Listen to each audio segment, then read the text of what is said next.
मुझे इस बात का कतई यकीन नहीं था कि हिंदुस्तान के एक बॉर्डर एरिया का दौरा मैंने कोई 7 दिन पहले किया और उस सीमा के पास वाले राज्य के बारे में आप सब लोगों को बहुत कुछ पता है और महज इत्तेफाक है कि 7 दिन के अंदर मैं हिंदुस्तान के एक ऐसे ज़िले में आया हूं जो दुनिया का और हिंदुस्तान का शायद सबसे बड़ा ज़िला है और आप भी सीमा से लगे हुए हैं। आपकी तकलीफ़ और जम्मू कश्मीर की समस्या में सिर्फ इतना ही फ़र्क है कि जम्मू कश्मीर अंतर्राष्ट्रीय मामला है, वहाँ भी कश्मीर का बॉर्डर पाकिस्तान से लगा है और आपका बॉर्डर भी जो है पाकिस्तान से लगा है। लेकिन यहाँ उस सब के बावजूद भी शांति है और जम्मू कश्मीर में पिछले 70 सालों में अरबों खरबों रुपया देने के बाद भी अशांति है।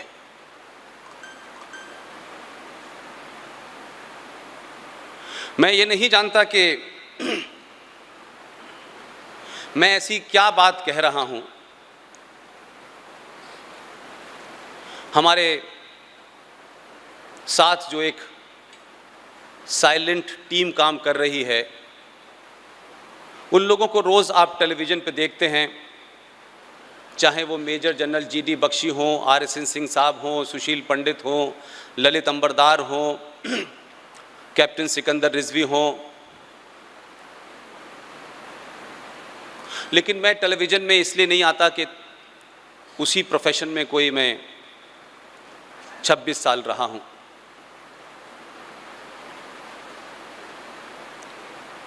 लेकिन गांधीनगर में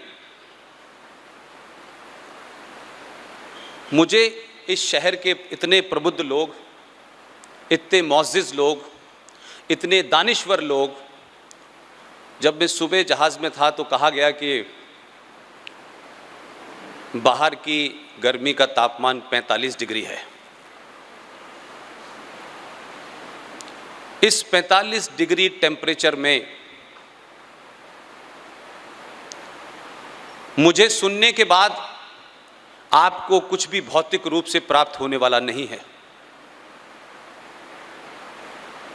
लेकिन इस सब के बावजूद भी आज के भौतिक युद्ध में आप मुझे सुनने आए हैं, इससे बड़ी मेरे लिए कोई इज्जत की बात नहीं हो सकती।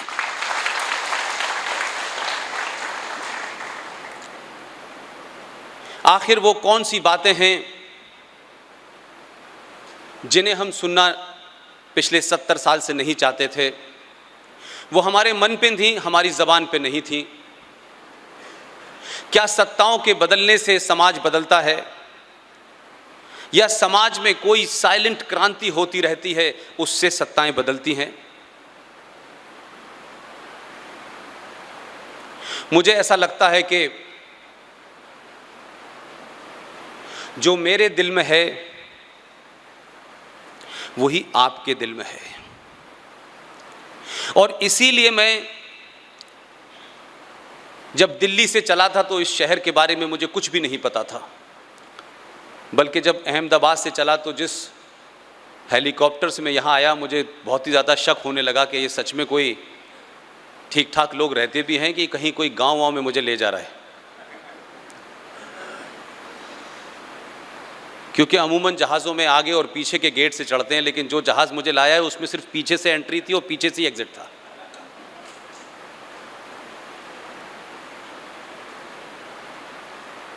मैं अपनी बात शुरू करता हूं।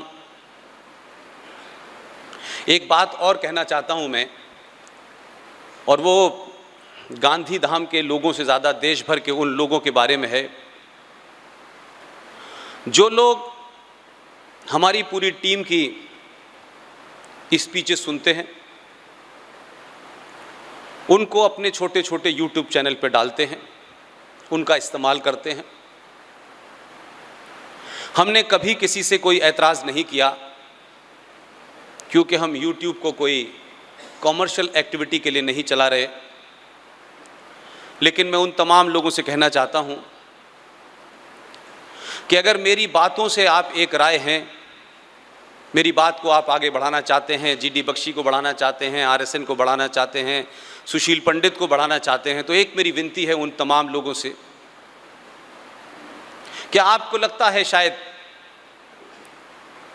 कि आप इन स्पीचेस का इस्तेमाल करते हैं, लेकिन ये ध्यान रखें, भाषा का जो प्रयोग आप लोग कर रहे हैं, वो तमाम सारे YouTube चैनल चलाने वाले लोग, कोई 20 से 25 YouTube चैनल मेरे नाम से चल रहे हैं। मैं इसमें खुश तो हो सकता हूं, लेकिन बात की गंभीरता खत्म हो रही है, इसलिए मुझे आज सार्वजनिक मंच से ये कहना पड़ रहा है। बहुत सारी एजेंसीज ने मुझसे कहा कि आपके नाम से बहुत सारी स्पीचेस चल रही हैं, लेकिन उसमें जो टाइटल दिए जा रहे हैं उनकी भाषा का स्तर बहुत नीचे गिरा हुआ है। मेरी उन तमाम लोगों से विनती है कि वो ऐसा न करें। वो राष्ट्र के नाम के हिसाब से कर रहे हैं, राष्ट्र के लिए कर रहे हैं, तो थोड़ा राष्ट्र के प्रति ईमानदार भी रहें। इससे हमारी बड़ी लड़ाई जो है, एक बड़ी मुहिम को धक्का लगता है और एक सभ्य समाज के लोग ये नहीं अंतर कर पाते हैं कि ये चैनल पुष्पेन जी का है या उनके नाम का है या इसको कोई और चला रहा है।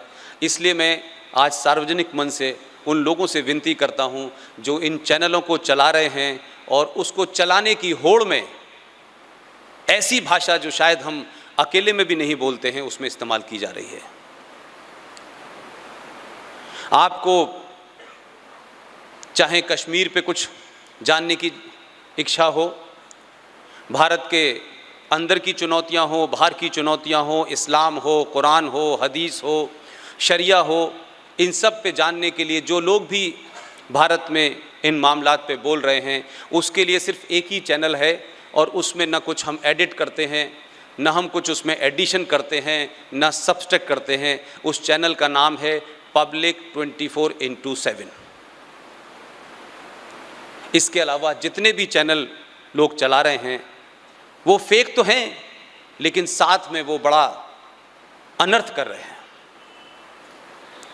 ये मेरी सार्वजनिक अपील है उन लोगों से जो देश भर में एक गंभीर विषय को गंभीरता से समझना चाहते हैं। मैं जहां पैदा हुआ आप सबको पता है,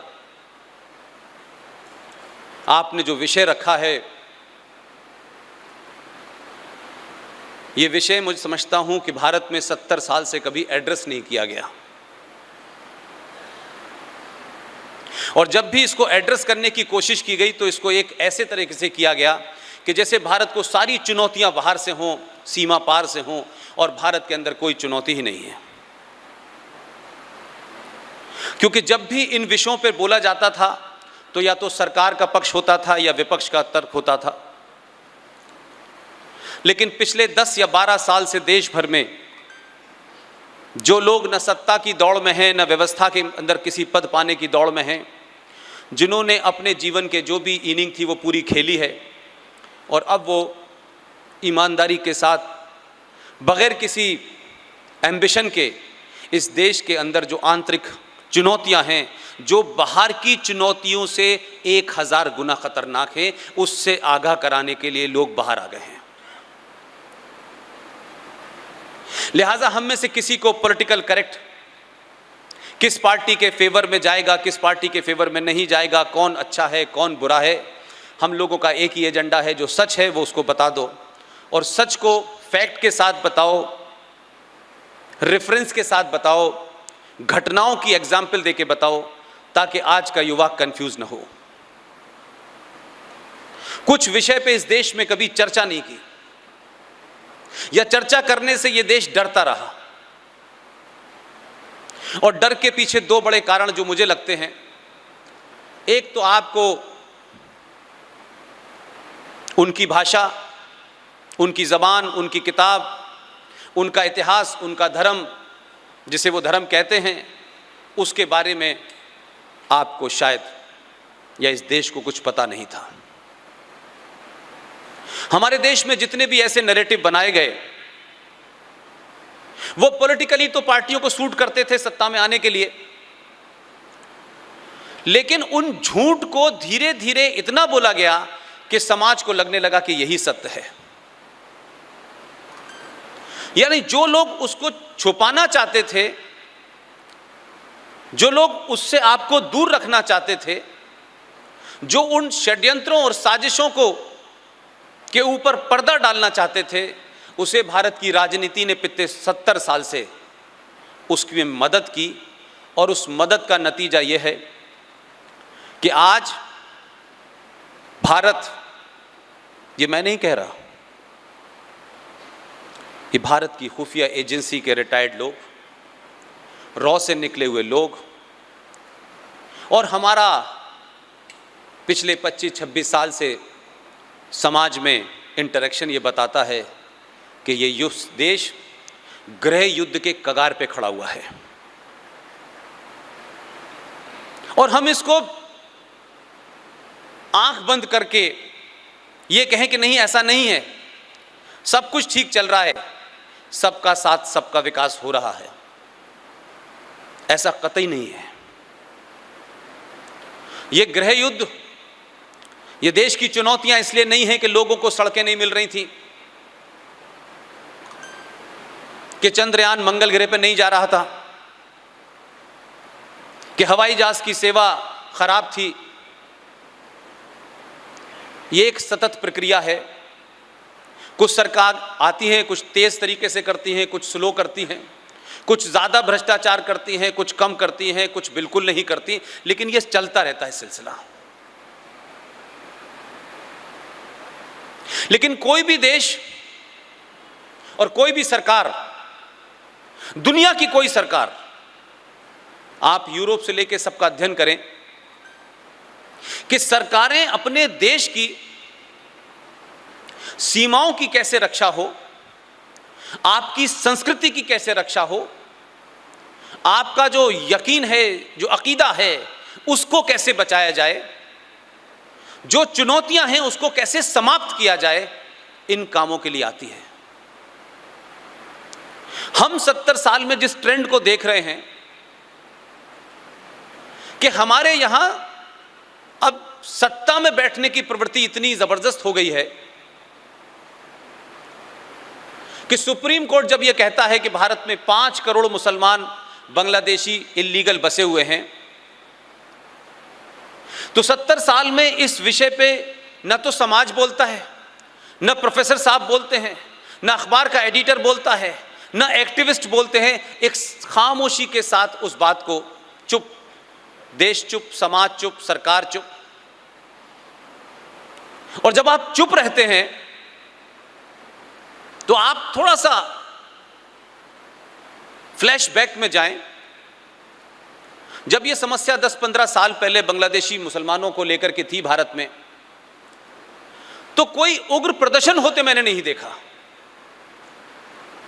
लोग बात कहते थे, सरकार आती थी, कुछ थोड़ी बहुत बात कहती थी, बात खत्म हो जाती थी। लेकिन समाज की खामोशी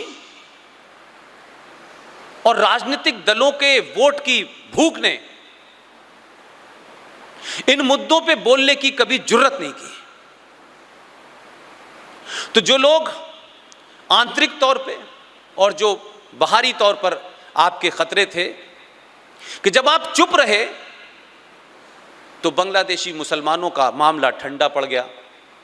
अब सुप्रीम कोर्ट कहती है कि सरकार तय करे कि इनको कैसे निकालना है, और ये उस वक्त हो रही है बात जब भारत के अंदर उनकी 2 जनरेशनें इस्टेब्लिश हो चुकी हैं। अब आप उनको निकाल नहीं सकते हैं, लेकिन अभी आप उनके निकालने की बात सोच भी नहीं सकते थे तब तक बर्मा से रोहिंग्या मुसलमान भारत में बसने लगा। लेकिन आपको थोड़ा सा, मैं इसलिए कहता हूं कि थोड़ा 10 साल जरा सोचें, दिमाग पे जरा सा जोर डालें और याद करें कि किसी अखबार ने कोई ऐसी तस्वीर छापी हो, किसी सार्वजनिक सभा में किसी नेता ने बोला हो ये पार्टी वो पार्टी छोड़ दें आप। तो हाल के दिनों में जब रोहिंग्या मुसलमान भारत आए तो आपने देखा होगा कि जो काम आज से 15 साल पहले साइलेंटली हो गया और समाज चुपचाप रहा और राजनीतिक दल बोले नहीं, इस बार समाज में हल्की सी चेतना जागी है। तो जो लोग आपके लिए खतरा बन रहे थे उन्होंने अपनी रणनीति बदली है। इसलिए जब रोहिंग्या मुसलमान भारत आने लगे और जगह जगह विरोध होने लगा तो जो भारत के महान राष्ट्रवादी मुसलमान थे, जिनको कहा जाता है ऑफिशियली कि वो कोई 25 से 30 करोड़ लोग हैं, जो कभी बांग्लादेशी मुसलमान के आने पे जिन्होंने कोई जुलूस नहीं निकाला, जब वो ये समझ गए कि इस समाज के अंदर पुलिस वाले को 10 रुपए दो, वो बांग्लादेशी बॉर्डर को पे जो हमारा बॉर्डर है उसमें से बांग्लादेशी इलीगल माइग्रेंट को अंदर बुला लेता है। और इस देश की भ्रष्ट व्यवस्था जो है वो 50 रुपए में उसका आधार कार्ड बना देती है। कोई उसका आधार कार्ड बनाने के लिए मुसलमान नहीं जाता, उसकी साइलेंस होकर मदद जरूर करता है। उसका नतीजा यह हुआ कि जब भारत के अंदर रोहिंग्या मुसलमान आए और जब विरोध होने लगा थोड़ा थोड़ा, तो मुझे नहीं मालूम कि आप लोगों को 2 तस्वीरें याद हैं कि नहीं हैं, कि पूरे देश ने देखी वो 2 तस्वीरें। जब आपका विरोध होने लगा और आपको लगने लगा कि ये चुनौती है और आप रिएक्ट करने लगे, आपने छोटे छोटे जलसों में कहना शुरू किया कि भाई ये एक ऐसे मुल्क में रह रहे थे जहां शांति का मुल्क है और ऐसे धर्म के मानने वालों का वो मुल्क है कि उस धर्म में अहिंसा का पाठ पढ़ाया जाता है, हिंसा की बात ही नहीं की जाती। तब शायद हो सकता है भारत के लोगों का ज़मीर जगा हो, भारत के अंदर थोड़ी सी समाज में उथल पुथल पैदा हुई हो कि जो लोग बांग्लादेश से आए थे उनके बारे में तो चर्चाएं डिबेट बहुत हुई, लेकिन जब आपने सामाजिक तौर पे रोहिंग्या मुसलमान के ऊपर रिएक्ट करना शुरू किया तो बंगाल के अंदर 2 लाख लोगों का एक जुलूस निकला, उसमें एक भी रोहिंग्या मुसलमान नहीं था। बॉम्बे के आजाद मैदान में एक प्रोटेस्ट हुआ, रोहिंग्या मुसलमानों के ऊपर अत्याचार हो रहा है, तो 2 लाख मुसलमान कलकत्ता के अंदर एक रैली निकाल रहे थे और 1 लाख से ज्यादा मुसलमान आजाद मैदान के अंदर हिंदुस्तान की सरकार और हिंदुस्तान के समाज के ऊपर दबाव डाल रहे थे कि रोहिंग्या मुसलमानों को भारत से वापस नहीं भेजा जाना चाहिए। तो बंगाल में जो नारा लगा वो मैं बताना चाहता हूं आपको। देखिए, कुछ चीजें तत्कालिक होती हैं लेकिन कुछ चीजों के डीप रूटेड मीनिंग होते हैं। बंगाल में जो भीड़ 2.5 लाख लोगों की रोहिंग्या के समर्थन में उतरी हुई थी, उसका नारा कितना खतरनाक था। और ये देश में हमारे कोई भूखी नंगी भीड़ नारा नहीं लगा सकती। और ये मैं इसलिए आपको विस्तार में बताने की कोशिश कर रहा हूं कि हमने 700 साल तक जिन बातों को इग्नोर किया और तथाकथित आजादी मिलने के बाद हम उसी मोड में वापस चले गए। वहां नारा यह लगा, आर्यन वापस जाओ, रोहिंग्या मुसलमान हमारे भाई हैं। ये इस नारे को लेकर के जो चर्चा होनी चाहिए थी देश में, वो नहीं हुई। हमने नारा सुना ये सोच के कि स्लोगन है, लेकिन ये महज इत्तफाक है कि मेरी तालीम और तरबियत मेरी शिक्षा दीक्षा हिंदुस्तान में एक ऐसी जगह जो मुस्लिम लीग का गढ़ था और जहां से पाकिस्तान के बनने की जन्म पहली थ्योरी सर सैयद अहमद खान ने दी थी, मेरा जन्म वहां हुआ। तो उस कारण से मैं उस स्लोगन को बहुत मैंने सीरियसली देखा, क्योंकि ये स्लोगन मुझे बचपन से सुनने की आदत थी कि स्लोगन को कहां पे कॉइन किया जाएगा और किन लोगों से उसको पब्लिक में लाया जाएगा, ताकि असली लोग जो हैं, जो महान लिबरल हैं, मॉडरेट हैं, सेकुलर हैं, बड़े गाने लिखते हैं, एक्टिंग भी करते हैं, समाज में उनकी बड़ी एक्सेप्टेंस भी है, ये जुमला वहीं गढ़ा गया। और उस जुमले के अंदर जो छुपी हुई मानसिकता थी कि जब ये कहलवाया गया कि आर्यन वापस जाओ, तो जिन लोगों ने ये जुमला बोला, जिन लोगों ने ये नारा लगाया, उनके बाप दादों को भी नहीं पता होगा कि आर्यन का मतलब क्या है। लेकिन जैसे ही ये बोला, उससे आपके अपने हिंदू समाज के अंदर एक बहुत बड़े वर्ग को यह मैसेज देना था कि तुम हमारे भाई हो। ये जो बाहर से आए हैं ब्राह्मण, आर्यन, ये इनका देश नहीं है। इस देश के असली हकदार तो तुम मूल निवासी हो, जिन्हें हम दलित कहते हैं, ओबीसी कहते हैं। इसके पीछे मानसिकता ये थी। लिहाजा रोहिंग्या मुसलमान उनके भाई थे और आर्यन जिसके देश में वो लोग पिछले 700 साल से रह रहे हैं, आज़ादी के बाद रह रहे हैं, मुल्क लेने के बाद रह रहे हैं, इस देश में आधे से ज़्यादा कानून उनके आपने कुरान शरीफ में शरिया के हिसाब से बना रखे हैं। उसके बावजूद भी उनकी ये ख्वाहिश है कि भारत के अंदर 2019 में दोबारा से मुल्क बंटना चाहिए, क्योंकि अब उनकी गिनती 35 करोड़ हो गई है। ये जो थॉट है, ये खतरनाक थॉट है। तो हम पाकिस्तान, चाइना, अमेरिका, रशिया, इनकी बड़ी बड़ी बातें सुनते हैं और बहुत खुश हो जाते हैं कि हमने पाकिस्तान को सबक सिखा दिया। लेकिन मैं 12 साल के अपने जीवन काल पाकिस्तान में हंसी का बहुत पात्र बना और शायद मुझे इस बात का गुस्सा था कि एक राष्ट्र जिसने पूरी दुनिया को सभ्यता दी हो,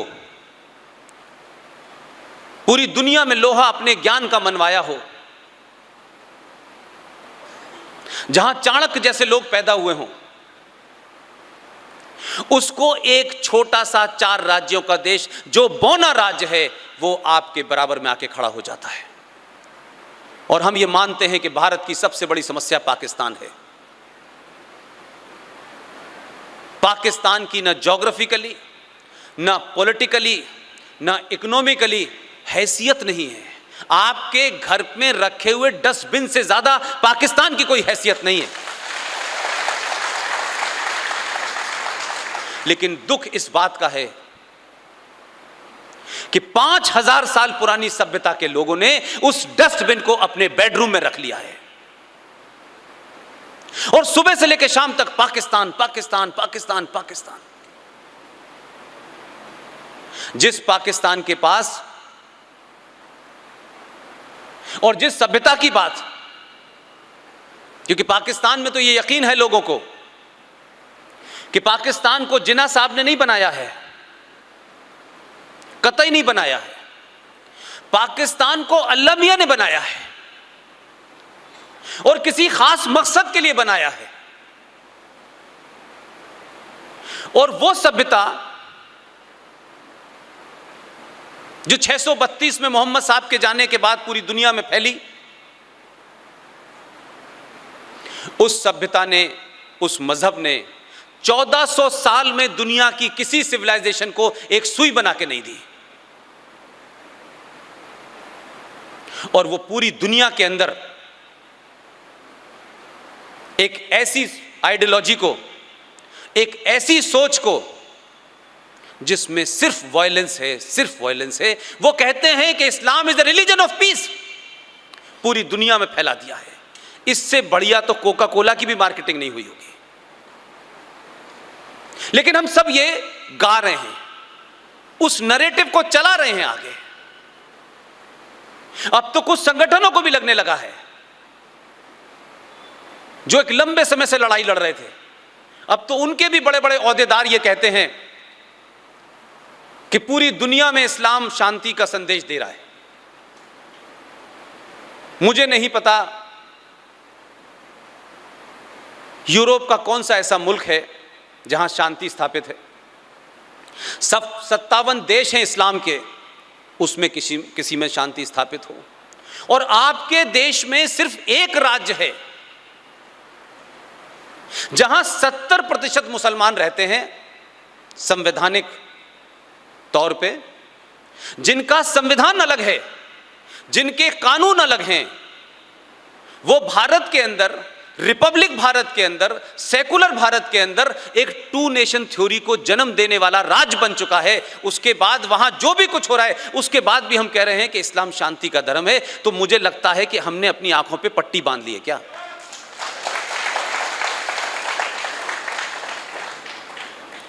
ये वो राज, ये वो देश, ये वो सभ्यता जिसमें हर बात तर्क से की जाती थी, हर बात के ऊपर शास्त्रार्थ होता था। भाई, आप शास्त्रों की बात करते हैं, आपके पास तो कोई देवी देवता ऐसा नहीं है जिसके हाथ में हथियार ना हो। आपके तो त्योहारों में एक त्योहार ऐसा आता है कि आप उस दिन शस्त्र की पूजा करते हैं। लेकिन यह दुनिया की पहली ऐसी कौम है, शास्त्र पढ़ती नहीं है, शस्त्रों की पूजा करती है, और संकट आता है तो डंडा चलाते हैं और शांति की बात करते हैं।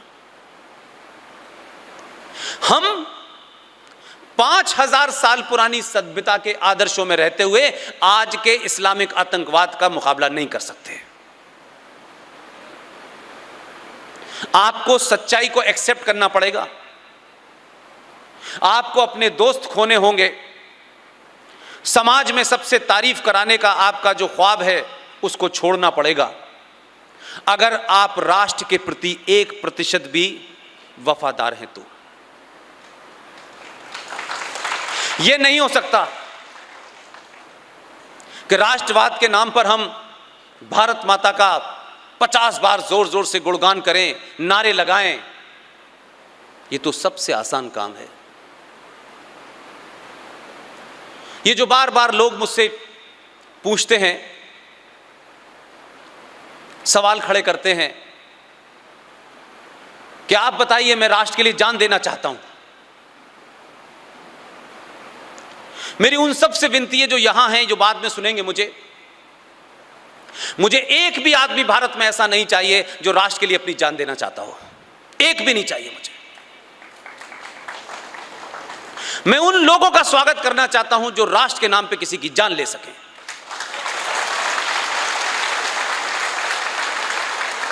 और यह जान किसी निहत्थे आदमी की नहीं चाहिए मुझे, किसी मुसलमान की, किसी सिख की, किसी क्रिश्चियन की नहीं चाहिए। इस देश के अंदर, उस देश के बाहर जो भी गद्दारी कर रहा है, जो इस राष्ट्र को खोखला कर रहा है, जो इस सभ्यता को खत्म करना चाहता है, जो निजाम मुस्तफा स्थापित करना चाहता है, उससे लड़ते लड़ते मारे जाने वाले आदमी के साथ मैं खड़ा हूं।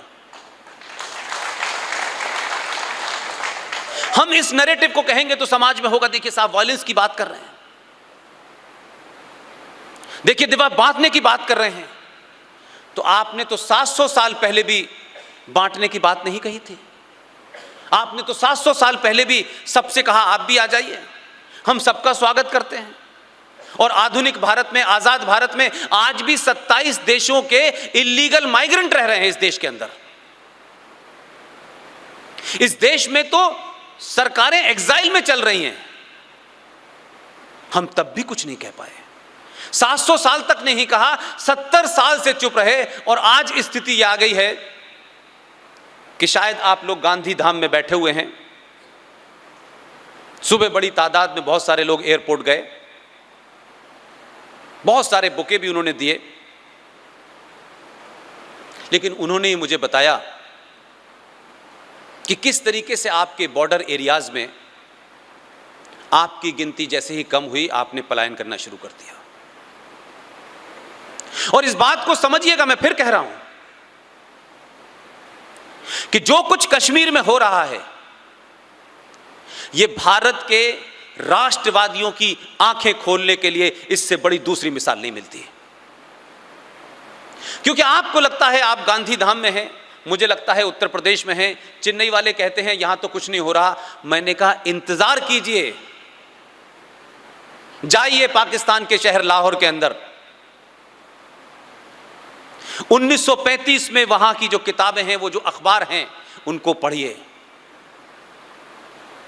जो 10-12 पागल आजकल इस देश के अंदर घूम रहे हैं, जगह जगह जा जा के देश के बारे में बता रहे हैं, उस वक्त 1935 में भी लाहौर में लोगों ने कहा कि ये होने वाला है, इसकी तैयारी हो गई है। लोग कहते थे क्या बात कर रहे हो, हम तो सालों से एक साथ रह रहे हैं, हमारी संस्कृति ऐसी है, हमारा खान पीन एक सा है, हमारा जीना मरना एक सा है। जो लोग 1935 में ये बात कह रहे थे, 1940 में कहने लायक नहीं बचे,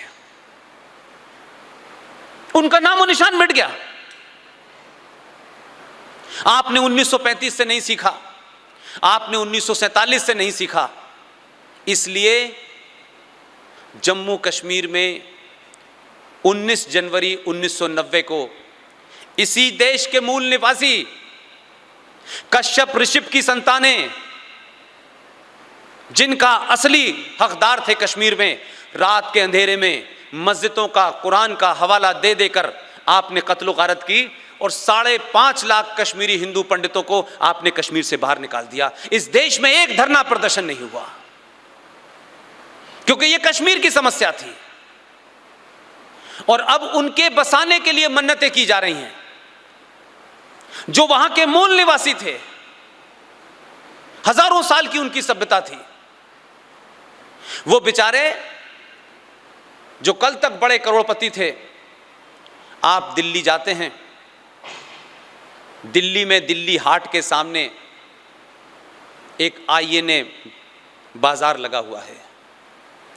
उसकी फुटपाथ पे वो लोग जिन्होंने कभी 15 डिग्री टेम्परेचर नहीं देखा, वो 45 डिग्री टेम्परेचर में सिगरेट और पान की दुकान कर रहे हैं। हमने अपने लोगों को उनकी तकलीफ में कभी साथ नहीं खड़े हुए, इसलिए ये देश इतनी पुरानी परंपरा के बाद 70 साल में अपने अंत की तरफ आ गया है। मालदा में कुछ होता है, करीमगंज में कुछ होता है, कायमगंज में कुछ होता है, रामपुर में, अलीगढ़ में, हम चुप, हम होने देते हैं। लिहाजा हमने यहां तो वंदे मातरम गाया, पूरा गाया। वंदे मातरम आपका राष्ट्रीय गीत है, लेकिन 71 साल में कोई नियम नहीं बना भाई कि इस गीत को जो गाएगा वही भारत की पार्लियामेंट में पहुंचेगा, और जो नहीं गाएगा उसे हम पार्लियामेंट से निकाल बाहर करेंगे। लिहाजा जानबूझ करके एक सोची समझी रणनीति के तहत हिंदुस्तान की मेजॉरिटी को गाली देने के नए नए तरीके अपनाए जा रहे हैं। संबल नाम की एक जगह है मुरादाबाद में, जो पहले तहसील हुआ करती थी, अब जिला हो गया। उसके बारे में बहुत पहले गूगल पे जब जाते थे तो पता चलता था कि एशिया की सबसे जाहिल जगह है, सबसे कम लिटरेसी रेट है। उस शहर से एक एमपी जीत के आता है, लगातार जीतता है, और पार्लियामेंट में शपथ लेने के बाद कहता है कि वंदे मातरम किसी कीमत पे नहीं गाऊंगा, ये इस्लाम के खिलाफ है, और वो चुन के भी आ जाता है। इस बार तो 4-5 आ गए हैं, एक ही सोच के हैं। 5 मेरी उसी यूनिवर्सिटी से आए हैं जहां मैं पैदा हुआ था। क्योंकि हम सोचते हैं क्या फर्क पड़ता है, ये भी ठीक है, ये ठीक नहीं है। हमारे घर सुरक्षित नहीं हैं। मेरठ में, मलियाना में, मुरादाबाद में, मुजफ्फरनगर में, आधे से ज़्यादा बंगाल में, आसाम के अंदर आपको स्थिति की गंभीरता नहीं पता। लोग घर छोड़ के जा चुके हैं। इसलिए दिल्ली में कुछ इंटेलेक्चुअल्स सेमिनार के अंदर कहते हैं मुल्क तो बटेगा इस बार, 100% बटेगा, लेकिन इस बार आपको तय करना है कि कहां जाना है। हम नहीं जाएंगे इस बार कहीं। लिहाजा आप कुछ चीजों को इग्नोर करें, मैं नहीं कर सकता, क्योंकि मैं उस थॉट में पैदा हुआ हूं। इसलिए ऐसा नहीं होता है कि यकायक एक भीड़ जो है चांदनी चौक में मंदिर को तोड़ देती है। ये इसलिए नहीं हुआ कि मंदिर को तोड़ना था।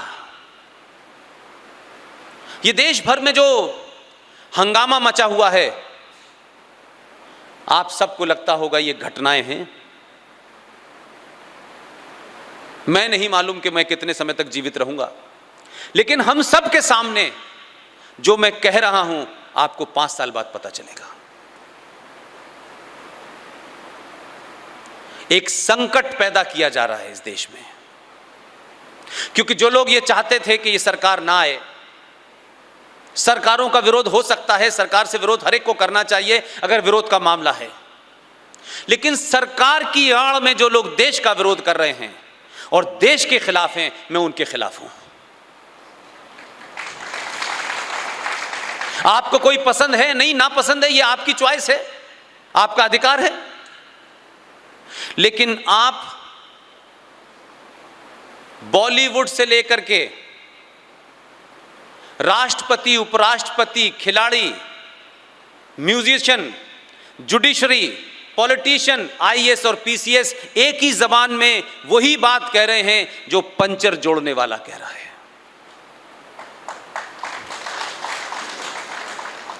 यह सिर्फ ऐसे ही नहीं हुआ कि सरकार न चाहने के बाद आ गई, क्योंकि कुछ लोगों को यह लगता था कि सरकार कौन सी आएगी और सरकार को क्या करना चाहिए, सरकार की विदेश नीति कैसी होनी चाहिए, यह तो हमारा प्रोरोगेटिव था। यह पहली बार हमारे न चाहने के बाद यह सरकार कैसे आ गई है।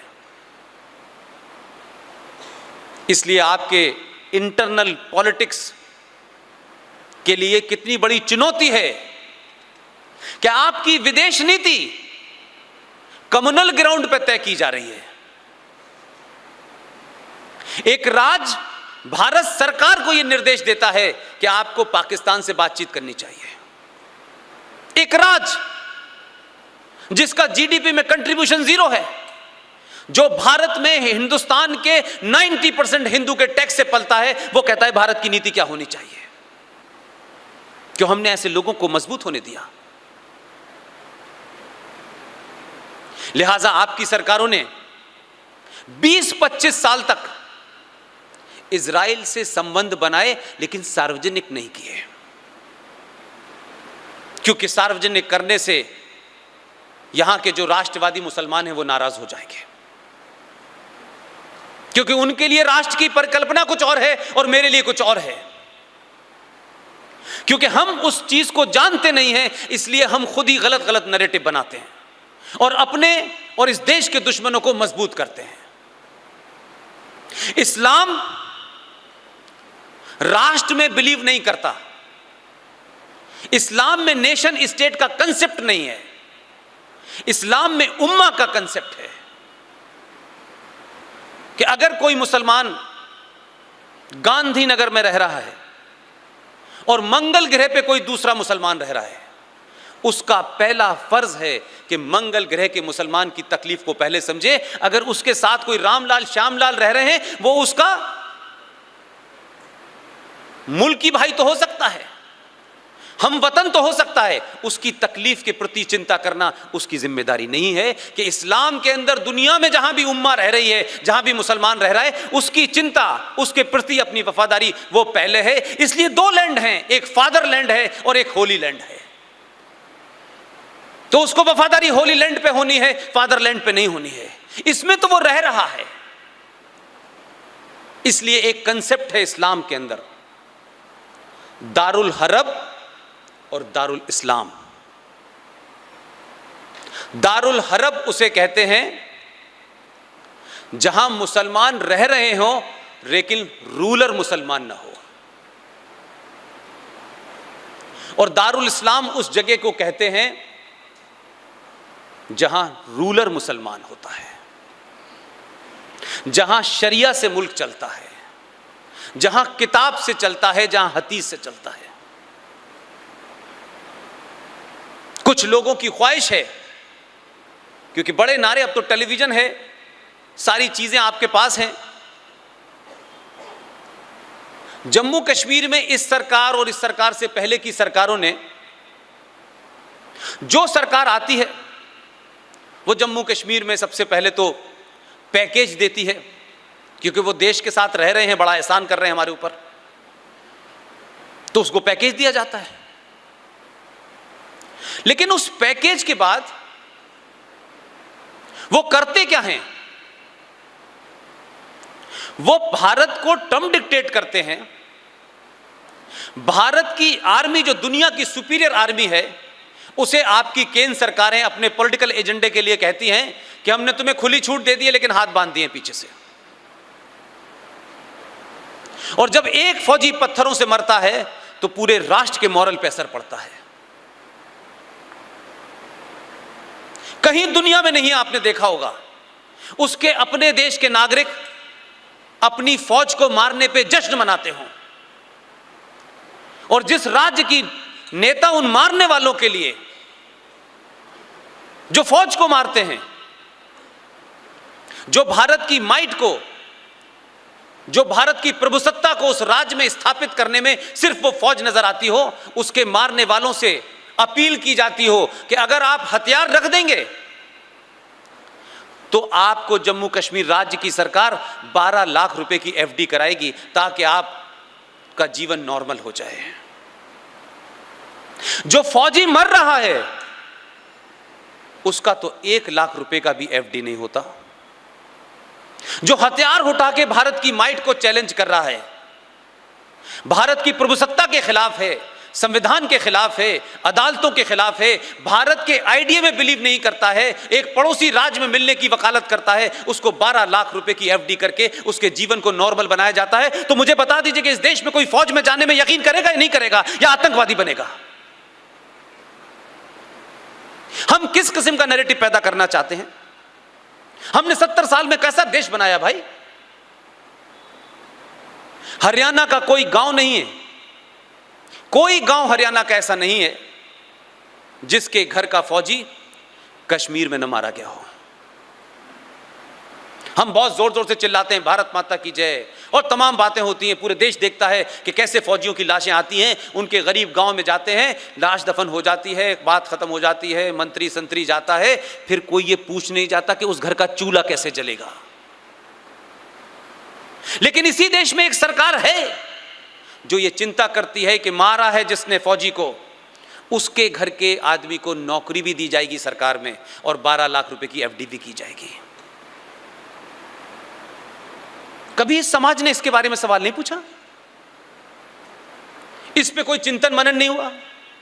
मेरा टैक्स और आपका टैक्स के पैसे से सरकारें चलती हैं, चलती हैं भाई, सारे देश की चलती हैं। लेकिन एक राज्य सिर्फ लेता है, बदले में आतंकवाद देता है, देश को कमजोर करता है।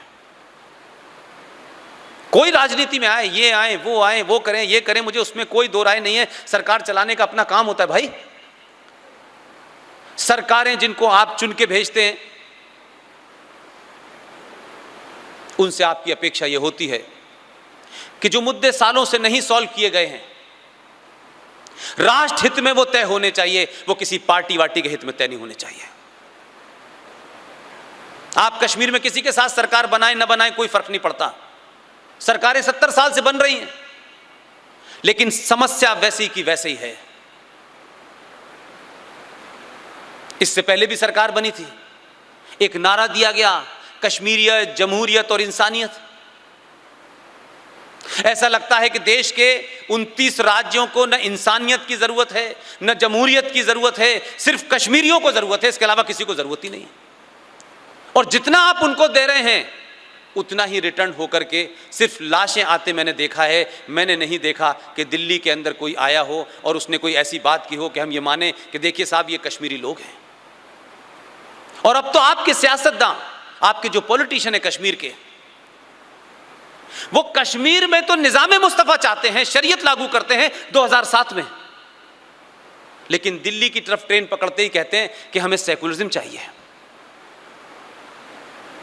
इस सेकुलरिज्म ने जो एक गंदी गाली की तरह है, इस 70 साल में हिंदुओं को धोखा दिया है। यह सेकुलरिज्म हिंदुस्तान के आतंकवादियों को, यह सेकुलरिज्म इस देश में मुसलमानों के कम्युनलिज्म को, इस्लामिक आतंकवाद को छुपाने के लिए एक बड़ी सी चादर है जिसका नाम है सेकुलरिज्म।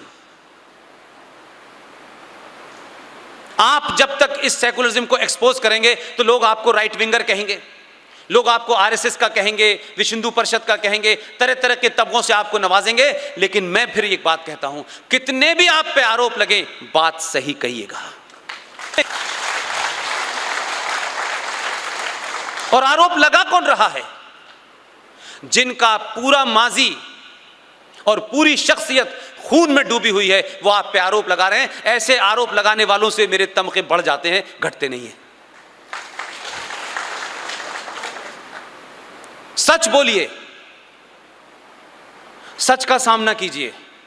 आप नहीं करेंगे, आपके बच्चों को करना पड़ेगा। हमारे पूर्वजों ने भी बड़ी हमको घुट्टी पिलाई थी।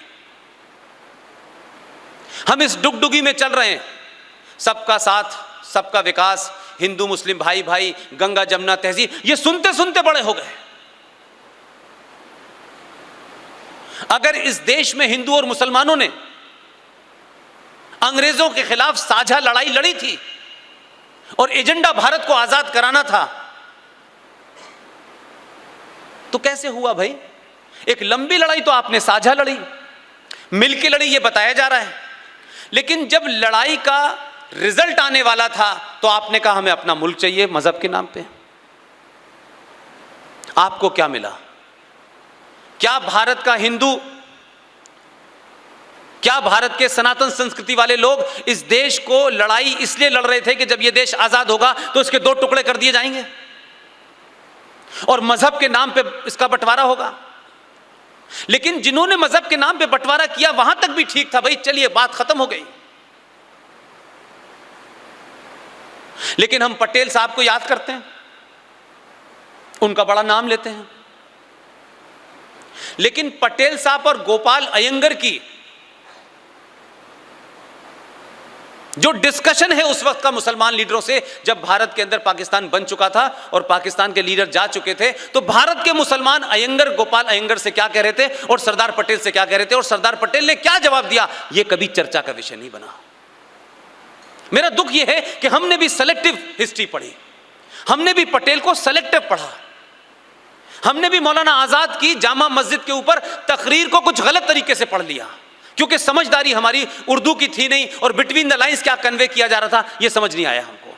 हमने सर सैयद जैसे आदमी को, जिसने 2 नेशन थ्योरी की जन्म दिया, उसने पहला वर्ड कॉइन किया, और यह मैं नहीं कह रहा, सर सैयद के बारे में जो अली यूनिवर्सिटी के फाउंडर थे उनके बारे में मैं नहीं कह रहा, महाराष्ट्र के एक बहुत बड़े इंटेलेक्चुअल पैदा हुए थे, उन्होंने किताब लिखी है Muslim politics in secular India by Hamid Dalwai. उसके पेज नंबर 23 पे उन्होंने एक्सपोज कर दिया है। ये किसी हिंदू और आरएसएस ने नहीं किया, जैसे ही हम करते तो होता है साहब ये तो हमेशा झूठी बोलते हैं।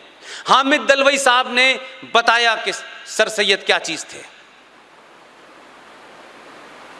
लेकिन वो बाद में उनके बारे में क्या कहा जाने लगा कि सर सैयद ने ये कहा है, एक झूठ फैलाया गया और कहा गया कि वो तो ये कहते हैं कि हिंदुस्तान एक दुल्हन है खूबसूरत सी, एक आंख हिंदू है एक आंख मुसलमान है। अब जितने लोगों ने सर सैयद पर रिसर्च की और किताबें लिखी, बोले कि ऐसा तो कभी उन्होंने बोले नहीं था। तो जिस इकबाल का तराना आप गाते हैं, सारे जहां से अच्छा, रोज गाते हैं आप, गाना चाहिए, राष्ट्रीय तराना है, उसको भी हमने एपिटोम मान लिया सेकुलरिज्म का। बड़ी शेरो शायरी की उन्होंने। और आजकल भी एक साहब जो हैं, मध्य प्रदेश का एक शहर है इंदौर, इत्तेफाक से उनके नाम के साथ भी राहत इंदौरी लगा हुआ है, वो भी बड़ी शायरी करते हैं, लेकिन ये देश आज भी उस पर ताली बजा रहा है बिना सोचे समझे। आपको शौक है शायरी सुनने का तो सुने, लेकिन ये तो सुनने में सामने शायर हमें ही गाली दे रहा है और हमसे ही ताली बजवा रहा है और हम वाह वाह करके ताली बजा रहे हैं। इकबाल ने भारत का तराना लिखा, लेकिन इकबाल के बारे में यह किसी ने बताया कि दिसंबर 1930 में इलाहाबाद के मुस्लिम लीग का जो पहला कन्वेंशन था, जिसमें वो सदारती यानी अध्यक्षीय भाषण दे रहे थे, उस भाषण में उन्होंने कहा ये बात कि भारत के वेस्टर्न बॉर्डर पे जो मुस्लिम मेजॉरिटी एरियाज हैं उनको अलग कर दिया जाना चाहिए। लेकिन इकबाल साहब ने तराना लिख दिया है, तो इकबाल साहब महान हैं। ये बात अलग है कि 1938 में उनका इंतकाल हो गया, लेकिन इकबाल साहब की असली सोच उस वक्त सामने आई जिसको आपने इग्नोर कर दिया, और मैं उसको दुनिया के सामने बार बार बताता हूं। मैं किसी व्यक्ति विशेष के खिलाफ नहीं हूं, मैं ये कह रहा हूं कि आप जैसे जैसे नैरेटिव्स को इग्नोर करते हैं और जब आप रियलाइज करते हैं तब 100 साल निकल जाते हैं। उन्होंने एक और तराना लिखा भारत के तराने के अलावा, उस तराने का नाम था मिल्ली तराना, वो भी इकबाल ने लिखा। और उसी मिल्ली तराने की वजह से इकबाल साहब पाकिस्तान के राष्ट्रीय कवि हैं। उनके जन्मदिन को यौम वलादत के रोज़ में छुट्टी की जाती है, उनकी बड़ी मज़ार है, उनको पूजा जाता है, वो आइडियोलॉग माने जाते हैं। उन्होंने जो मिल्ली तराना लिखा, उसकी 2 लाइनों से आपको इकबाल का चरित्र, इकबाल की पहचान, इकबाल महान, ये तमाम सारी चीज़ें रिन साबुन की तरह धुल जाएंगी। उनके तराने की पहली लाइन थी, चीनो अरब हमारा। इतना तो समझ गए होंगे आप, यानी चीन भी हमारा है, अरब भी हमारा है। चीनो अरब हमारा, सारा जहां हमारा, मुस्लिम है हम वतन हैं, सारा जहां हमारा। जिस आदमी ने मिल्ली तराने में ये लिखा हो और जिसकी बुनियाद पे पाकिस्तान बना हो, वो पाकिस्तान का शायर कहलाता हो, उसकी डेथ के ऊपर वहाँ छुट्टी होती हो, उसी ने आपको भी एक तराना लिख के दे दिया है। आप 65 साल से लेमन चूस की तरह से चूस रहे हैं।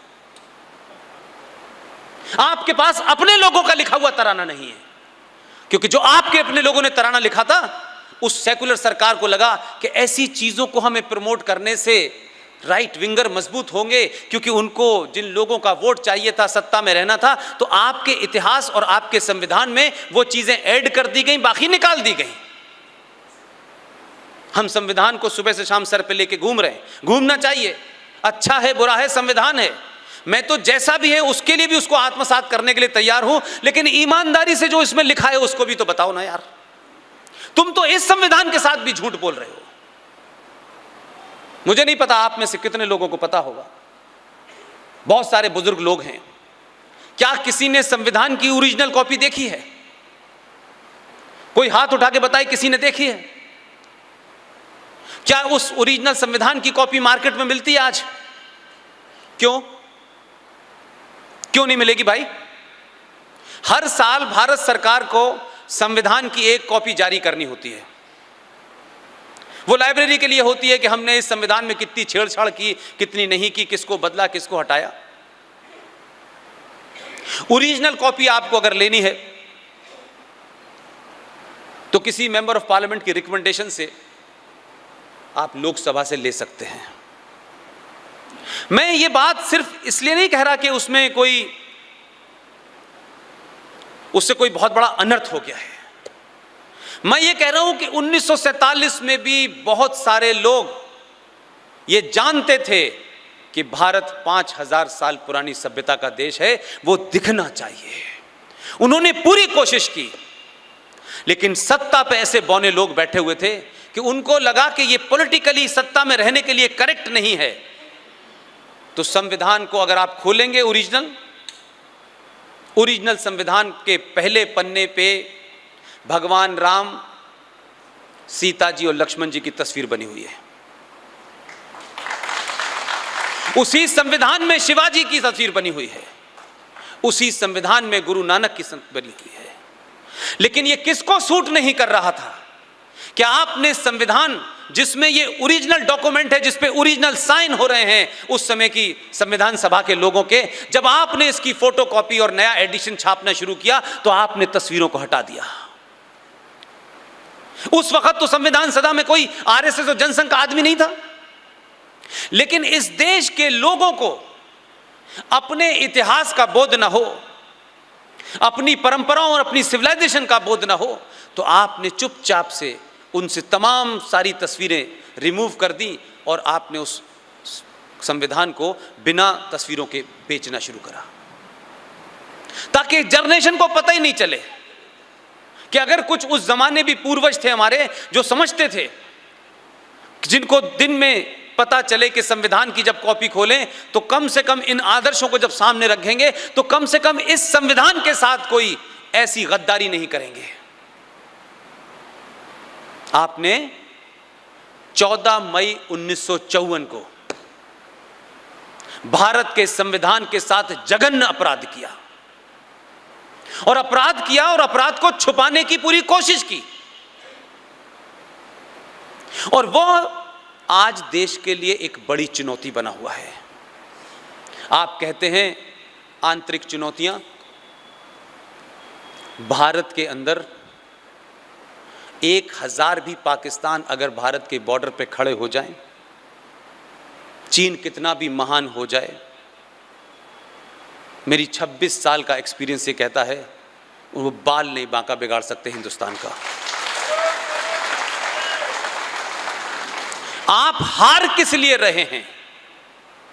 आप हार इसलिए रहे हैं कि भारत के अंदर 500 कश्मीर और पाकिस्तान बन चुके हैं। आपकी विधानसभाओं के अंदर, आपकी पार्लियामेंट के अंदर, आपकी व्यवस्था के अंदर इतने डीप रूटेड लोग बैठे हुए हैं कि आप ये समझ ही नहीं पा रहे कि खेल बिगाड़ कौन रहा है। और अब आप उनको चिन्हित करना शुरू करते हैं तो सडनली यकायक इस देश के अंदर एक नैरेटिव बनता है। जैसे ही आप उस एपरेटस को छुएंगे, उस एपरेटस को टच करेंगे, उसको बताने की कोशिश करेंगे कि हमने तुमको पिन पॉइंट कर लिया है, तो वो क्या करते हैं, यहां से लेकर के दुनिया के कोनों में उनकी इतनी रूट मजबूत है कि किसी गांव में भीड़ ने किसी एक मुसलमान को इस शक में मार दिया कि उसके फ्रिज में गाय का मीट था। ये 130 करोड़ की आबादी में एक घटना हो सकती है। हम लोगों को बड़ी कुंठा है, हम लोग इस बात के बड़े इन्फिनिटी कॉम्प्लेक्स में रहते हैं कि दुनिया के सारे देश हमसे बड़े सुपीरियर हैं। लेकिन आज के दौर में कम्युनिकेशन खुला हुआ है। दुनिया में अगर सबसे ज्यादा रेप होते हैं तो वो अमेरिका में होते हैं। लेकिन कभी आपने सुना कि वॉशिंगटन पोस्ट ने कभी ये लिखा हो कि अमेरिका रेपिस्तान बन गया है? जो दुनिया में 350 साल पहले आजाद हुआ, दुनिया का सबसे पुराना लोकतंत्र है, आधुनिक है, साइंटिफिक जीवन है, प्रोग्रेस कर चुके हैं, उनके यहां कोई बैकवर्ड नहीं है।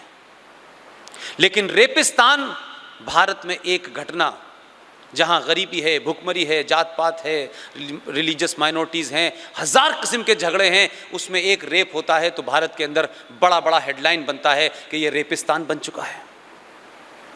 कैसे छोटी घटना को बड़ा करके विश्व के सामने ऐसे रखा जाए कि जो भारत की सरकारें हैं वो विदेश के दबाव में आए, अंदर से दबाव हम बनाएंगे। इसलिए एक भीड़ ने कोई घटना की तो हमारे यहां की extraordinary, extremely sensitive on extraordinary activist Supreme Court ने कहा कि हम ये जो मॉब लिंचिंग है, we are not going to tolerate it any cost. एक आदमी के मरने पे इस देश की जुडिशरी की आत्मा जाग गई। अच्छा है, कोई शिकायत नहीं। शिकायत मेरी दूसरी है। इसी देश में, भारत की राजधानी में जहां फौज स्टैंड बाई पर रहती है कि सरकार चाहे तो 10 मिनट में फौज कॉल ऑन की जा सकती है।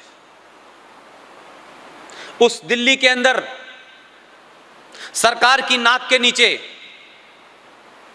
व्यवस्था की देखरेख में आजाद भारत के अंदर अगर पहली कोई मॉब लिंचिंग हुई है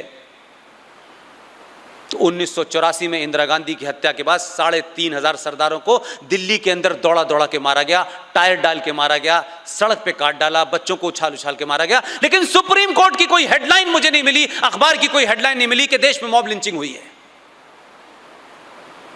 इसी देश में 1990 में 5.5 लाख कश्मीरी पंडितों के साथ जो हुआ, उस पर मॉब लिंचिंग नाम का शब्द नहीं सुना था मैंने आज तक।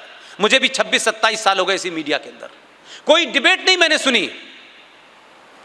लेकिन हर छोटी घटना को एक खास धर्म के आदमी के मरने पे वो मॉब लिंचिंग हो जाती है। इंसान के मरने के बाद अब तक तो हिंदू मुस्लिम होता था, लेकिन यकायक सिर्फ एक ही जाति के लोग मरते हैं तो उसकी जाति बताई जाती है कि हैदराबाद में किस कारण से मरा, कैसे मरा, वो विवाद का इशू नहीं है। बात ये सिर्फ इतना कहना है कि एक वेमुला नाम का शख्स मर गया। हमारा प्रधानमंत्री एक सभा में सार्वजनिक तौर पे दुखी होता है, बयान करता है, बयान देता है, पार्लियामेंट जाम हो जाती है, बताया जाता है मरने वाला दलित था। यह मीडिया नैरेटिव क्रिएट करता है और सडनली मीडिया के बाद इस देश के वो लोग जो देश को न्याय देना चाहते थे, जो देश को न्याय देने की बात करते हैं, लेकिन एक दिन प्रेस कॉन्फ्रेंस कर रहे थे कि देखिए साहब हमें न्याय नहीं दे रही सरकार, वो आपसे न्याय मांगने के लिए प्रेस कॉन्फ्रेंस कर रहे थे। उन्होंने कभी इसको नोटिस नहीं लिया भाई, कोई चिंता नहीं हुई। कौन लड़का ठाकुर है, कौन लड़का ब्राह्मण है, कौन कायस्थ है, यह खबर कभी नहीं आती मरने वाले के साथ, लेकिन दलित के मरने के साथ आती है, क्योंकि उससे एक खास एजेंडा पूरा होता है और पूरा देश डिफेंसिव हो जाता है।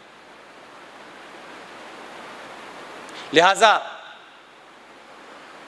एक आंतरिक चुनौती नहीं है, कई सौ हैं। और पहली बार मैं इस समाज को, आप यहां इस तादाद में आए हैं सुनने के लिए, मुझे इसकी खुशी नहीं है कि इतने लोग मेरी बात सुनने आए हैं और आप ताली बजाएंगे। मैं इस बात से खुश हूं कि जो चिंता मैं जाहिर कर रहा हूं, उस चिंता में आप भागीदार बनने आए हैं। मेरी गुजारिश है आपसे, आप घर जाइए, पैसा कमाइए, जो काम करते हैं करिए, लेकिन जो कर रहे हैं उसको कैसे बचेगा इसका भी इंतजाम करिए। सिर्फ बड़ी गाड़ी और बहुत बड़ा पैसा और बहुत बड़ा मकान सभ्यता को बचाने वाला नहीं है। एक भूखे नंगों की भीड़, एक धर्म उन्माद से निकली हुई भीड़ सीरिया से निकलती है, लीबिया से निकलती है और फ्रांस में, ऑस्ट्रेलिया में, न्यूजीलैंड में, पूरे यूरोप में पहुंच जाती है। क्या वीजा लेके गए थे? वीजा लेके गए थे और पूरे यूरोप के अंदर हाहाकार मचा हुआ है। एक देश जिनको बड़ा घमंड था इस बात का कि उनकी हुकूमत में सूरज नहीं डूबता है, उनकी स्थिति यह हो गई है कि उस देश की राजधानी में सूरज निकल जाता है तो संडे मनाते हैं। उस देश में 24 मेयर मुसलमान हो गए हैं। प्रधानमंत्री का चुनाव है, वहां से बड़े सारे लोग कहते हैं पता नहीं कौन प्रधानमंत्री बनेगा। फ्रांस की सरकार हाथ जोड़ रही है, जो पूरे यूरोप में सेकुलर सरकार है, वो वहां चर्च से नहीं चलती। लेकिन मेरा असेसमेंट अगर सही हुआ, पूरे यूरोप में सबसे पहले अगर कलेप्स होने वाला है वो फ्रांस होगा। सबसे पहले अगर कलेप्स होगा तो फ्रांस होने वाला है। स्वीडन के शहरों के अंदर जो चेतावनी जारी हो रही है वो ये कहा जा रहा है कि जो माइग्रेंट हैं इनसे कोशिश करो कि कन्फ्रंटेशन ना हो। और उनकी हालत क्या है? वो सरेआम खुले बाजार में आपके घर के सामने आपकी लड़कियों और औरतों को उठा के ले जा रहे हैं। रेजिस्टेंस नहीं हो रहा। शहरों में नोटिस जारी किया गया है और मुसलमान जो वहां गए हैं शांति स्थापित करने के लिए पूरी दुनिया से, उनसे कहा जा रहा है आप हमारी लड़कियों और औरतों को ले जाते हैं, आप इनको एक्सप्लॉइट करना चाहते हैं कर लीजिए, लेकिन खुदा के वास्ते मास रेप मत कीजिए। ये एक्सेप्ट कर लिया उस सोसाइटी ने कि लड़ नहीं सकते। और अब पूरे यूरोप को, जो पूरी दुनिया को ज्ञान दे रहा था और भारत को सपेरों का देश बता रहा था, आज वही यूरोप कह रहा है, आप विदेशी अखबार पढ़िए, पूरा यूरोप कह रहा है कि इस्लामिक आतंकवाद को अगर कोई चुनौती दे सकता है तो भारत के अलावा कोई नहीं दे सकता।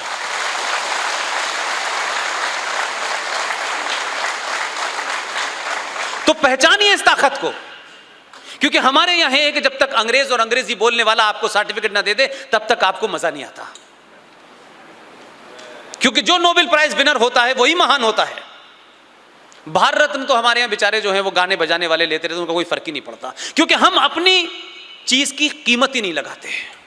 हम इतने इन्फिनिटी कॉम्प्लेक्स में 700 साल तक रहे हैं कि हम किसी भी महानता को स्वीकार नहीं करते और दूसरे बौने लोगों की बात को हम ओढ़ लेते हैं। और हमने हर वो चीज छोड़ दी जो हमें विरासत में मिली थी, जिसको सालों की तपस्या के बाद हमारे पूर्वजों ने हम तक पहुंचाया था। अजीबोगरीब मुल्क है। मां के हाथ की बनी रोटी में उस पराठे को रोल करके खाना उसे लगता है ये कंजर्वेटिवनेस है। स्कूल का आपका बच्चा 5 दिन पुरानी बासी रोटी, जिसे अंग्रेजी में पिज़्ज़ा कहते हैं, उसे ले जाने में खुश है, क्योंकि आपको भी लगता है कि बच्चा कुछ एडवांस हो गया है, कुछ अंग्रेजी पढ़ने लगा, हमारा बच्चा पिज़्ज़ा खाता है। लेकिन जो भारत की क्लाइमेट के हिसाब से सूट नहीं करता वो हम पहन रहे हैं। उन लोगों की लेबर ने जो जीन्स पहनी वो हमारे यहां फैशन हो गया, और जो जीन्स पहनता था वो मॉडर्न आदमी कहलाता। पहले माइकल जैक्सन था, अब उनको लगा कि इन मूर्खों को हमने जीन्स पहना दिए, अब कहते हैं जितनी जगह से फटी हुई होगी वही महान है, हम फाड़ फाड़ के घूम रहे हैं और उसकी कीमत दे रहे हैं। 17,000, 19,000, 20,000 की जीन्स आ रही है बॉम्बे में और शोरूम में टंगी हुई है। अगर शीशा हटा दें तो आपको लगे किसी फकीर का घर है या शोरूम है।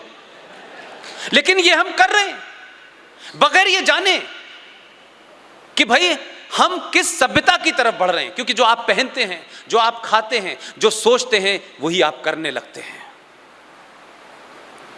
उन लोगों की तो समझ में आता है जिनकी कोई सभ्यता थी नहीं, जो लुटेरे थे, लेकिन जिनकी इतनी रिच सभ्यता है, सिर्फ इतना ही करना है कि कुछ पन्ने पलट लीजिए। अगर भारत को बचाना है तो अपनी जड़ों की तरफ लौटना शुरू कर दीजिए। अपने आप पे गर्व कीजिए, अपने होने पे सम्मान पाइए, अपने पुरुषार्थ पे यकीन करिए, अपने पूर्वजों पे यकीन करिए, अपनी किताबों को सरोजिए, उनका ट्रांसलेट करिए, जगह जगह पहुंचाइए। और आज की जनरेशन को जो इतनी मोटी मोटी किताबें नहीं पढ़ सकती, पूरी दुनिया कह रही है आपसे, सुबह शाम कह रही है, चिल्ला चिल्ला के कह रही है कि 21वीं सदी भारत की सदी है। लेकिन ये 21वीं सदी भारत की सदी किसी के कहने से नहीं होगी, किसी विदेशी के कहने से नहीं होगी। आप देखिए, अगर आप तो गुजरात के लोग धार्मिक हैं, मैंने सुना है कि बहुत मूल्यों को और परंपराओं को निभाने वाले लोग हैं। ये बात अलग है कि 2 लोगों को जो आपने भेजा है उससे लगता तो नहीं है, लेकिन आप समझदार लोग तो हैं। ये तो मान ली बात, पूरा देश मान रहा है कि आप लोगों ने कहा कि अगर दिल्ली जाना है तो गुजराती परंपराएं छोड़नी पड़ेंगी।